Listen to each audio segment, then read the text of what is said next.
الحمد للہ الحمد للہ وکفی والصلاة والسلام علی سید الرسل والصلاة والسلام علی سید الرسل وخاتم الانبیاء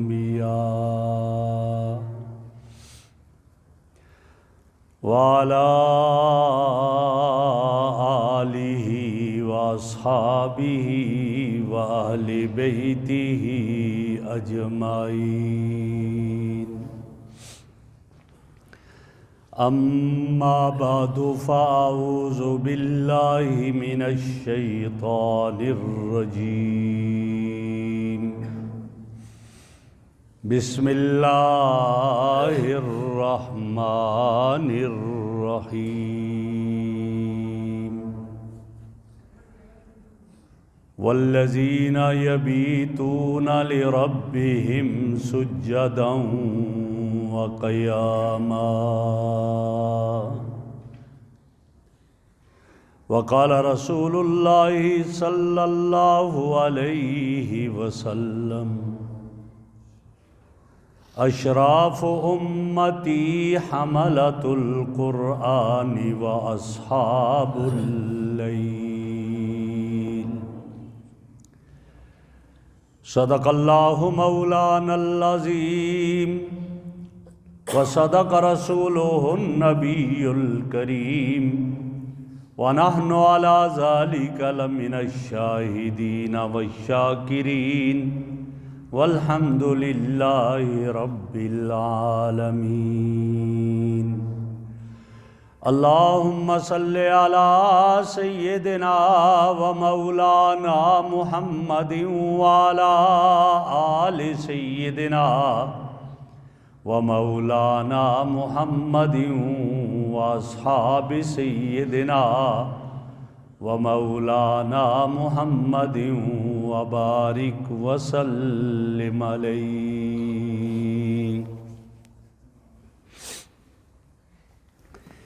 انتہائی قابل صد احترام بزرگوں اور عزیز دوستوں،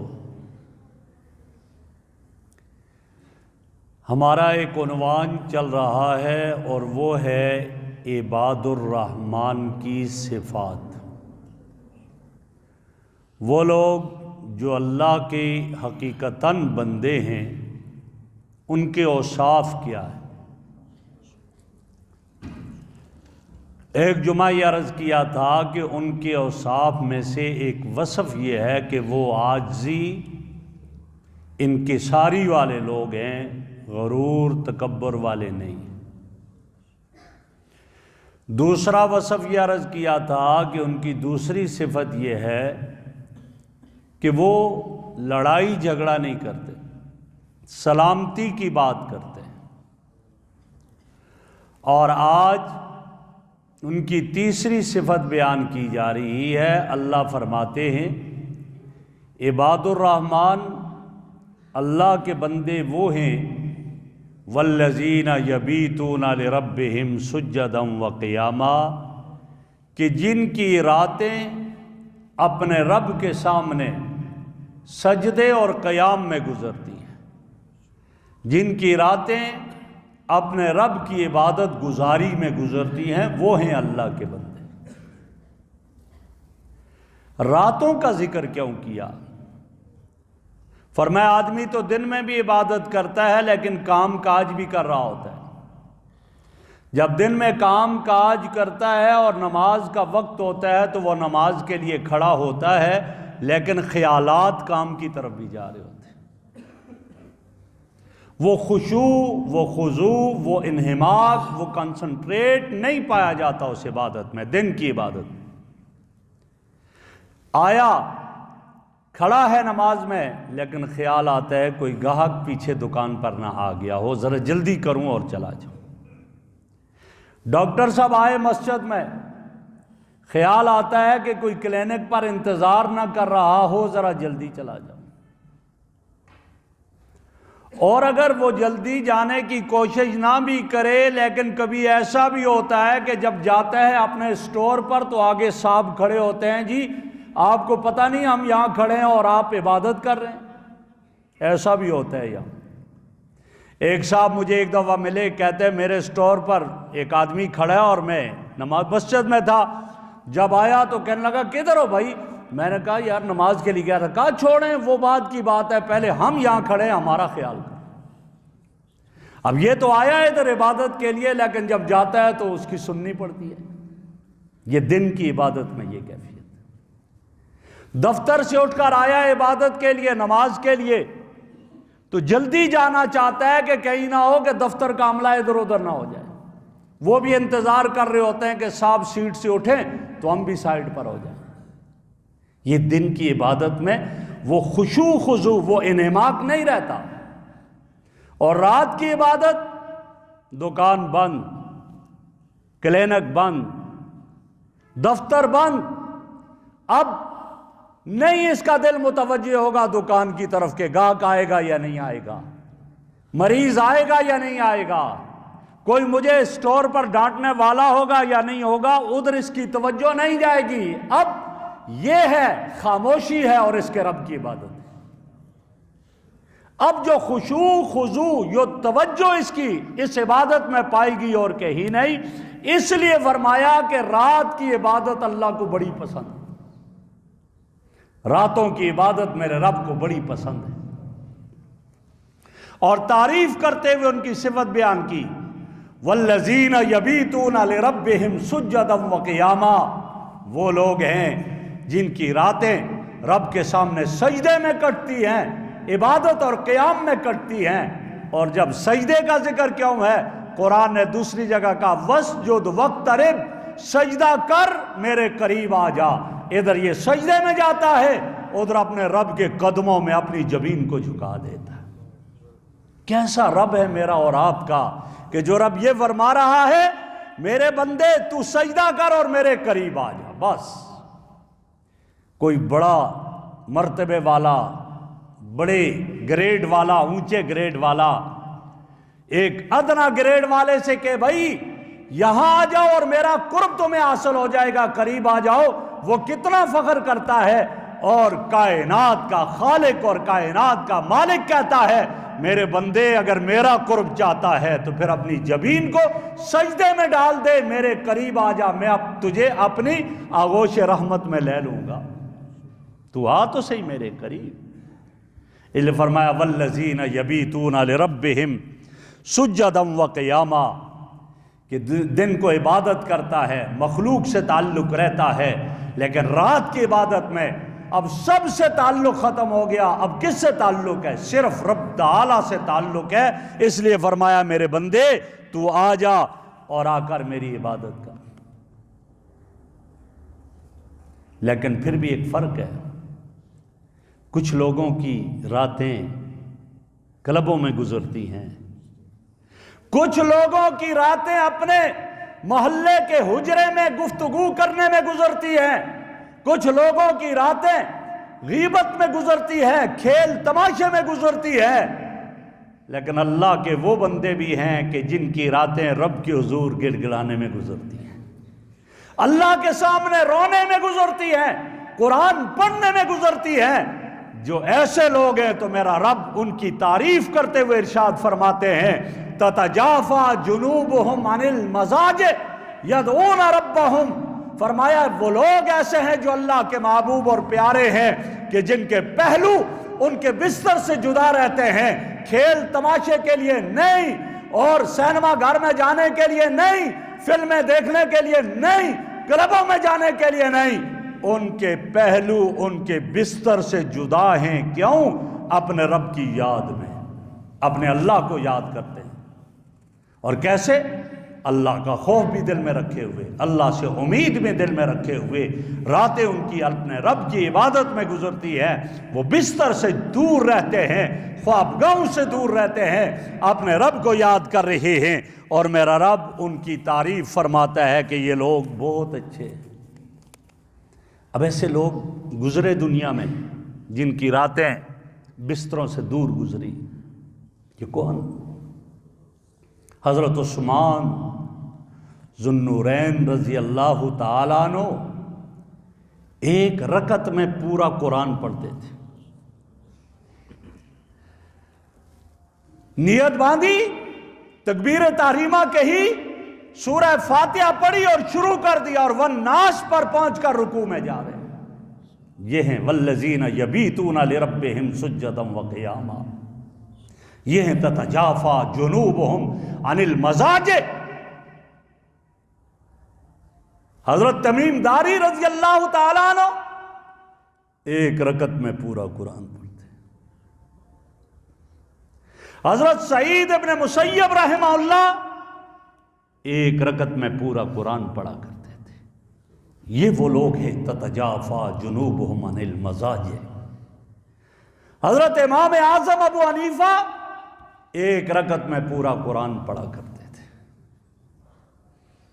انتقال ہوا، پڑوسیوں کا بیٹا اپنے باپ سے کہتا ہے، ابا جان، یہ سامنے جو مکان ہے اس کی چھت پہ ایک ستون نظر آیا کرتا تھا، آج وہ ستون نہیں نظر آتا۔ باپ کہتا ہے، بیٹا وہ فقاہت کا ستون، وہ فقہ کا ستون، وہ علم کا ستون ابو حنیفہ تھا، جو اس گھر کی چھت پر پوری رات کھڑے ہو کر عبادت کیا کرتا تھا، آج واقعی وہ ستون نظر نہیں آ رہا، اس لیے کہ اس کا انتقال ہو گیا، وہ دنیا سے چلا گیا۔ یہ لوگ تھے تتجافی جنوبہم عن المضاجع، کہ جن کے پہلو ان کے بستر سے جدا ہوا کرتے تھے، پھر دیکھنے والا پڑوسی بھی سمجھتا تھا کہ یہ آج ستون کدھر چلا گیا۔ یہ لوگ تھے۔ صرف مرد نہیں، عورتوں کی یہ کیفیت۔ حضرت معاذہ عدویہ عشاء کی نماز فرض پڑھے اور پھر پوری رات وتر پڑھنے کے بعد یہ کہتی تھی، معاذہ نہ جانے تیری زندگی کی یہ آخری رات ہو، اس کو سو کر نہ گزار، عبادت میں گزارتے۔ وہ نیت باندھتی، کھڑی ہو جاتی، جب سلام پھیرا کرتی تھی نماز سے تو فجر کی اذانوں کا وقت ہو چکا ہوتا تھا۔ انہیں پتا تھا کہ نہ جانے میری زندگی کی آخری رات۔ لیکن آج میرے معاشرے کا 120 سالہ بابا وہ یہ سمجھتا ہے کہ میں اپنے رب سے 100 سال کا اور ایگریمنٹ کر کے آیا ہوں۔ وہ نہیں سمجھتا کہ نہ جانے میری آخری رات ہو۔ یہ تو ہر جوان، بچہ، بوڑھا، مرد عورت یہ سمجھے کہ یہ رات شاید میری آخری رات ہو، اس لیے کہ آنے کی تو ترتیب ہے، جانے کی ترتیب نہیں ہے۔ یہ نہیں ہو سکتا کہ نہیں پہلے دادا ہی جائے گا، پوتا پہلے نہیں جائے گا، نہ، کبھی تو دادے کے انتظار میں ہوتے ہیں کہ اللہ کرے یا اللہ ان کے لیے آسانی فرما دے، پوتے کی ڈیڈ باڈی جاری ہوتی ہے اور دادا اس کی نماز جنازہ میں شریک ہوتا ہے۔ نانا نواسے کی نماز جنازہ پڑھ کر اپنے ہاتھوں سے نواسے کو قبر میں اتار دیتا ہے، کیوں؟ جانے کی کوئی ترتیب نہیں ہے۔ اس لیے ہر شخص کو ہر رات کو اپنی زندگی کی آخری رات سمجھنا چاہیے۔ یہ لوگ تھے تتجافی جنوبہم عن المضاجع، کہ جن کے پہلو ان کے بستر سے دور رہتے تھے، راتوں کو جاگا کرتے تھے، راتوں کو عبادت کیا کرتے تھے، اور اپنے رب کی عبادت میں اپنی راتیں گزارا کرتے تھے اور اپنے رب کو یاد کیا کرتے تھے۔ یہ ان لوگوں کا حال تھا۔ اور جب یہ اللہ نے ان کا تذکرہ فرماتے ہوئے دوسری جگہ ارشاد فرمایا، کانوا قلیلا من اللیل ما یہجعون وبالاسحار ہم یستغفرون، راتوں کو بہت کم سوتے تھے، وبالاسحار ہم یستغفرون، اور سحری کے وقت استغفار کرتے تھے، اپنے رب کے سامنے روتے تھے، استغفار کرتے تھے۔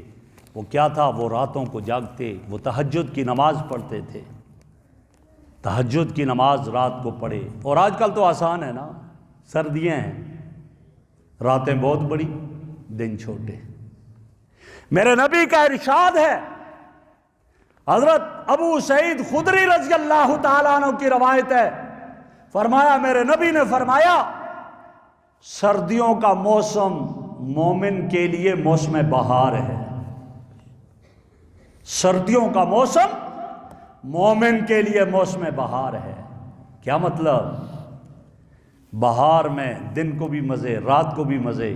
فرمایا سردیوں کے موسم میں دن کو روزہ رکھے، دن چھوٹا ہے، بھوک ہی نہیں لگے گی، پیاس ہی نہیں لگے گی، بہار ہی بہار ہے، نیکیاں ہی نیکیاں ہیں۔ اور رات سو سو کر تھک جاتا ہے، اٹھ جاتا ہے، بھائی اب تو جاگ جا، اب رات کے آخری پہر میں تہجد پڑھ لے، تیرا دن بھی بہار میں گزرا، تیری رات بھی بہار میں گزری۔ کتنا عجیب ارشاد ہے۔ فرمایا سردیوں کا موسم میری امت کے ایمان والوں کے لیے موسم بہار ہے۔ اور آپ دیکھتے ہو کہ جب سردیوں کا موسم جا رہا ہوتا ہے تو گرمیوں کا موسم آ رہا ہوتا ہے، سردیوں کی چیزوں کی سیل لگ جاتی ہے، کہتے ہیں جی 75% ڈسکاؤنٹ، 50% ڈسکاؤنٹ پر سیل لگ گئی، اور لوگ خریدتے وقت گرمیوں میں کہتے ہیں یار سردیوں کا سامان ابھی خرید لو، سستا مل جائے گا، آئندہ سال کم آئے گا، اور سردیوں میں کہتے ہیں گرمیوں کا بھی خرید لو، آئندہ گرمیوں میں کم آ جائے گا۔ کیوں؟ یہ سیل لگ گئی ہے۔ اور یہاں دن کو بھی سیل لگی ہوتی ہے، رات کو بھی سیل لگی ہوتی ہے۔ میرے بندے یہ اتنا تیرے لیے بہار اور سیزن ہے، سیل لگی ہوئی ہے نیکیوں کی، جتنے روزے رکھتا ہے رکھ جا۔ تو شوگر کا بھی اگر مریض ہے تیرے لیے کوئی پریشانی نہیں، سردی ہے تجھے پیاس بھی نہیں تڑ پائے گی، دن چھوٹا ہے، 5:20 پر تیرے روزے کا آغاز ہوتا ہے اور جا کر 5 بجے ختم ہو جاتا ہے۔ تیرے لیے اتنا مختصر وقت ہے، نہ بھوک لگے گی نہ پیاس لگے گی، تو روزے بھی خوب رکھتا رہے، اور پھر رات کو عشاء پڑھ کر کے 9 بجے 8 بجے سو جا۔ جب سو جائے گا تو 2 بجے 3-4 بجے اٹھ جا۔ جب 4 بجے اٹھے گا تو پھر تیرے لیے بہترین موقع ہے، تہجد بھی پڑھ لے، تلاوت بھی کر لے، ذکر بھی کر لے۔ اب اس وقت تجھے تو رحمت، رب کی رحمت تلاش کر کر کے ہے گی۔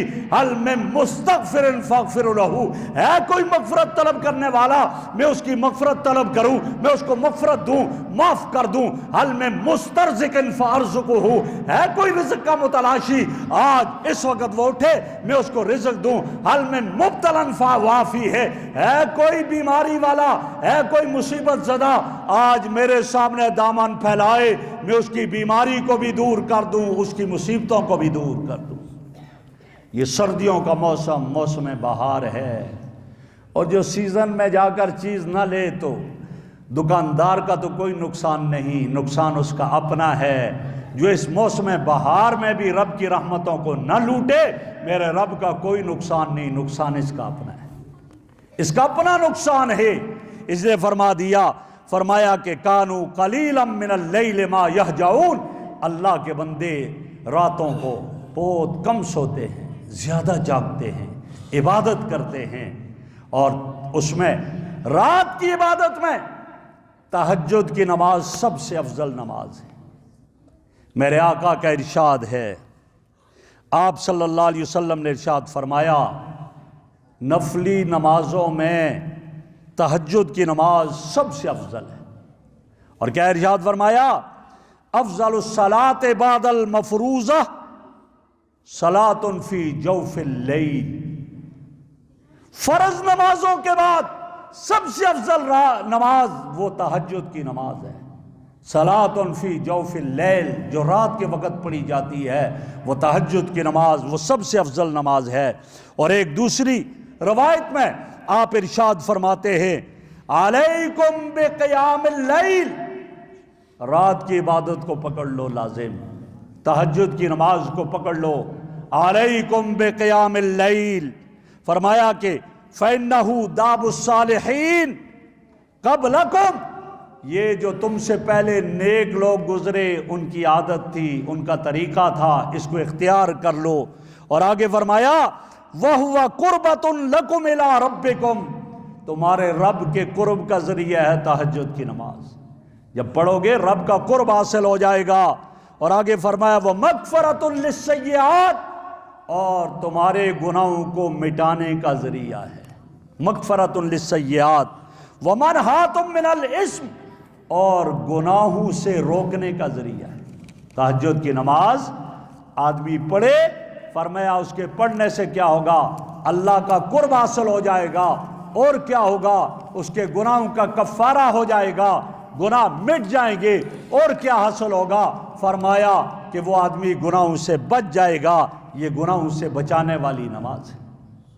اور ایک اور ارشاد فرمایا میرے آقا صلی اللہ علیہ وسلم نے، فرمایا اشراف امتی حملۃ القرآن واصحاب اللیل، میری امت کے سب سے زیادہ وی وی آئی پی لوگ وہ ہیں جن کے سینوں میں قرآن ہے اور جو رات کو تہجد کی عبادت، تہجد پڑھتے ہیں، وہ سب سے زیادہ میری امت کے، فرمایا وی وی آئی پی لوگ، وی آئی پی لوگ جو تہجد کی نماز پڑھتے ہیں۔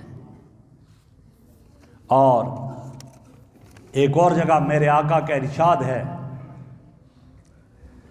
افشوا السلام، سلام کو عام کرو، اطعموا الطعام، مسکینوں کو، غریبوں کو، بھوکوں کو کھانا کھلاؤ، ان کو کھانا کھلاؤ، وصلوا والناس بالنیام، اس وقت نماز پڑھو جب لوگ سو رہے ہوں گے، تدخلون الجنت بالسلام، فرمایا میں محمد گارنٹی دیتا ہوں تم سلامتی کے ساتھ جنت میں جاؤ گے۔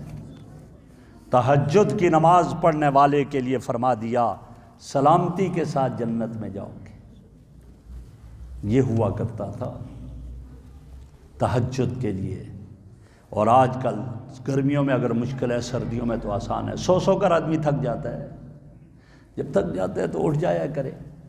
اور اگر نہیں تو علماء نے ایک اور بڑی بات لکھی، فرمایا بھائی رات کو سوتے وقت بھی 6 رکعت 8 رکعت صلاۃ اللیل پڑھ کر سو جایا کرو، آپ کو پھر بھی تہجد کا ثواب مل جائے گا۔ فیس بک دیکھتے دیکھتے نہ سو، خبریں سنتے سنتے نہ سو جاؤ، سونے سے پہلے 4 رکعت 6 رکعت 8 رکعت پڑھ لو، پھر بھی مل جائے گا۔ ایک بات ذہن میں رہے، لوگ کہتے ہیں جی آخری نماز تہجد کی نماز ہونی چاہیے، آخری نماز وتر کی نماز ہونی چاہیے۔ نہیں، ایسی کوئی بات نہیں ہے۔ ہاں ایک آدمی یقین ہے میں اٹھوں گا، پھر وہ وتر نہ پڑھے، تہجد کی نماز پڑھی آخر میں وتر پڑھ لے۔ اور ایک کو یہ یقین نہیں ہے، وہ صلاۃ اللیل 6 رکعت پڑھ لے 8 رکعت پڑھ لے، تہجد اپنے وتر پڑھ کر سو جائے، اب اگر پھر اٹھ گیا تو تہجد پڑھ لے، وتر دوبارہ پڑھنے کی ضرورت نہیں ہے، بس اس کے وتر ہو گئے۔ اس چیز کا اہتمام ہم کریں اپنے گھروں میں، اللہ کی رحمتیں نازل ہوں گی، برکتیں نازل ہوں گی۔ اور پہلے زمانے کے لوگ، ان کا کیا ہوتا تھا؟ فرمایا کہ جب ان کے سر یا ان کی داڑھی کے بالوں میں کچھ سفید بال آ جاتے تھے تو اگر پہلے نہیں تو سفید بال آنے کے بعد پھر وہ سوچتے تھے تہجد کا، وہ کہتے تھے اب نمبر لگ گیا ہے بھائی، اب تہجد شروع کر لیں۔ تو وہ پہلے یہ ہوا کرتا تھا۔ آج بھی اگر ایسا ہو جائے، جوانی میں پڑے آدمی، جو جوانی میں جو عادت ڈالے گا وہ مرتے دم تک رہے گی، اور اگر جوانی میں خدا نخواستہ نہیں پڑ رہا تو اس کو جب سر کے بال ایسے ہو جائیں تو اس کے بعد تہجد میں آ جانا چاہیے، اور یہ سوچ کر پڑھے میں اپنے رب کے سامنے پڑھ رہا ہوں اور کوئی داڑھی نہیں ہے نا، کہاں جاؤں گا، میرا رب قبول کرے گا۔ مولانا رومی مثنوی کے مصنف ہیں، بہت بڑے اللہ کے ولی گزرے اور بڑے علم والے تھے، انہوں نے مثنوی شریف لکھی ہے، اس میں انہوں نے ایک واقعہ نقل کیا ہے۔ فرماتے ایک شخص تھا، تہجد کی نماز پابندی سے پڑھتا تھا اور شاگرد بھی اس کا ساتھ پڑھتا تھا۔ ایک دن رات کو تہجد کی نماز پڑھی، ایک غیبی آواز اس کے کانوں میں پڑی، تیری نماز قبول نہیں، تیرا وضو قبول نہیں، تیری عبادت قبول نہیں۔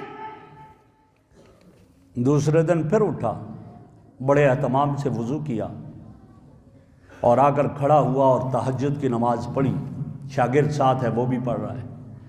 پھر آواز آئی، تیری نماز قبول نہیں، تیرا وضو قبول نہیں، تیری عبادت قبول نہیں۔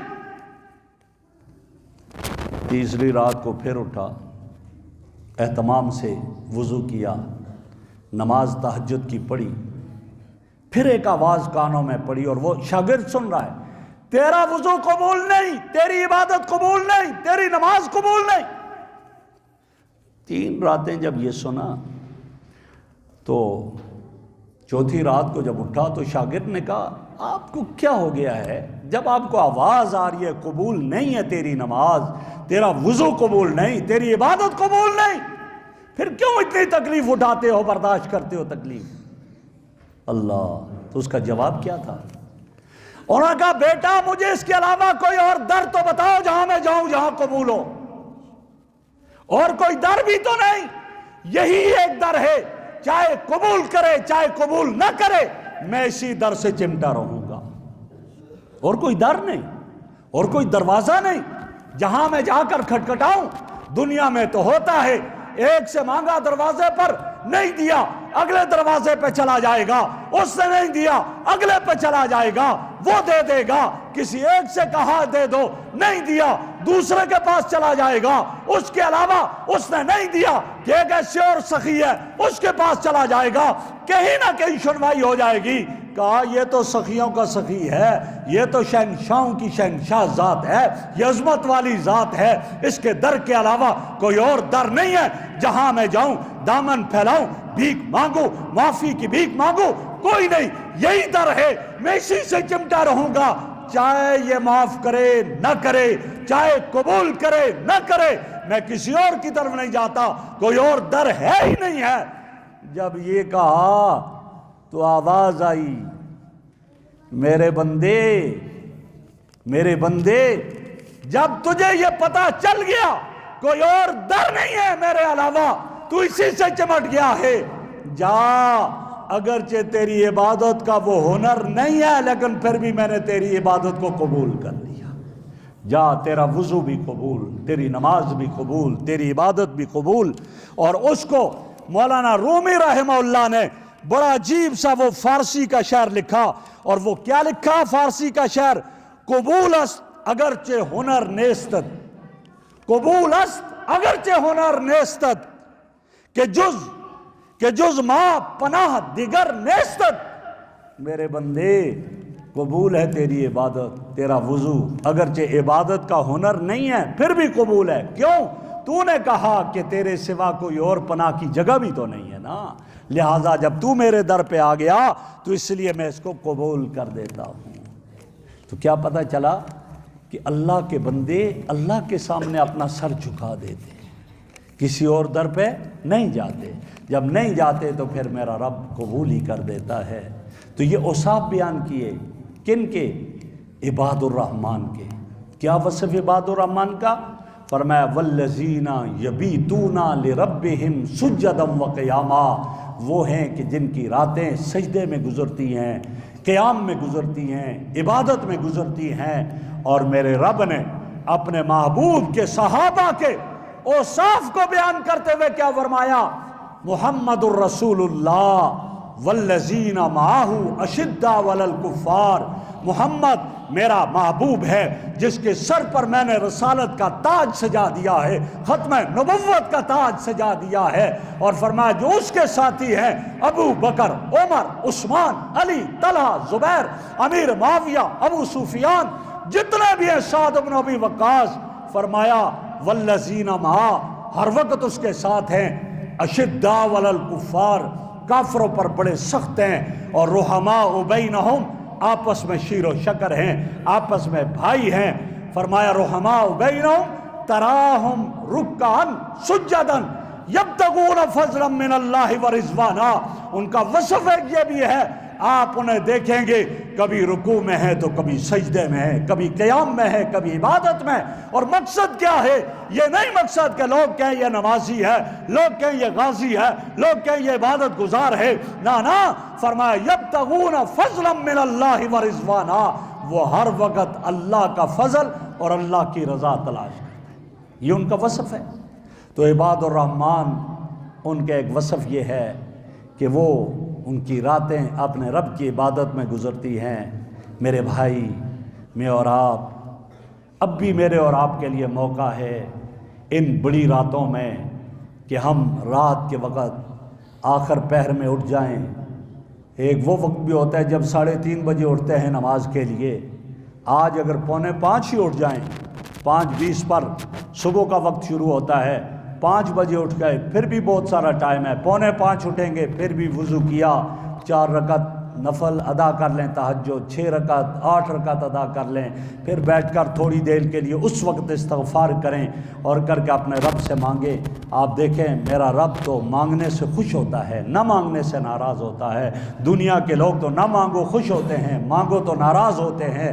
اس کے دامن کو پکڑو جو مانگنے سے خوش ہوتا ہے، اس سے مانگیں گے اللہ ساری پریشانیاں دور کریں گے۔ اللہ اور اپنے ملک کے لیے اس وقت اٹھ کر تہجد میں اپنے ملک کے لیے دعا کریں، اس کی خوشحالی کی دعا کریں، اس کی ترقیوں کی دعا کریں، اپنے ایمان کی دعا کریں، خاتمہ بالایمان کی دعا کریں، اپنی اولاد کے لیے دعا کریں، اپنے گھر بار کی دعا کریں، اپنے کاروباروں کی دعا کریں، اپنے لیے خیر کی دعا کریں۔ میرا رب اس وقت کی دعا کو رد نہیں کیا کرتا، کیوں؟ وہ انتہائی توجہ کے ساتھ ہوتی ہے۔ پھر وہاں اس وقت یا یہ ہے یا اس کا رب ہے، تیسرا کوئی نہیں ہے۔ پھر وہ جب اس کی اس التجا کو سنے گا، اس آہ و زاری کو سنے گا، تو پھر وہ رب اپنی رحمت کے دامن میں اس کو لے لے گا، تو پھر کبھی پریشانی نہیں ہوگی۔ اور جو رب کا بن جائے گا میرا رب اس سے کبھی پریشان نہیں کرے گا۔ اللہ رب العزت سے دعا ہے مجھے اور آپ کو ایمان والوں کی، عباد الرحمن کی ان صفات کو اپنانے کی توفیق عطا فرمائے۔ وآخر دعوانا ان الحمد للہ رب العالمین۔ سنت ادا کریں۔